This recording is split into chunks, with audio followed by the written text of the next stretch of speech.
horizontal machine leg press, okay? The most important thing is actually setting up the machine and getting the proper range of motion before you begin. So a lot of these machines actually have a gauge here which you could lower yourself. We're gonna have Haley lower herself as low as you can comfortably go. She has really good hip mobility and ankle mobility. So when you set yourself up with this, you wanna make sure that the butt and the lower back aren't coming off this pad. Some people lower themselves too much and they're like sliding off of the actual bench.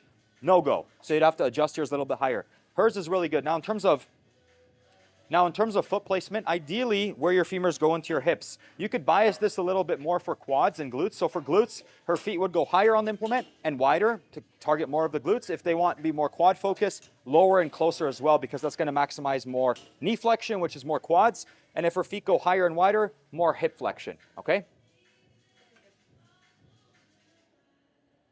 So for the sake of this demonstration, we'll just have her do a regular leg press here, so about shoulder width apart.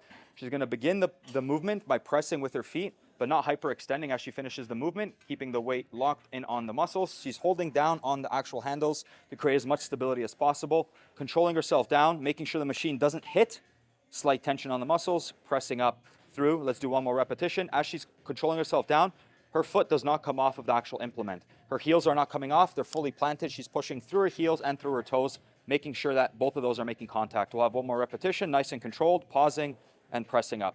So that is how you would execute the vertical, that is how you would execute the horizontal leg press.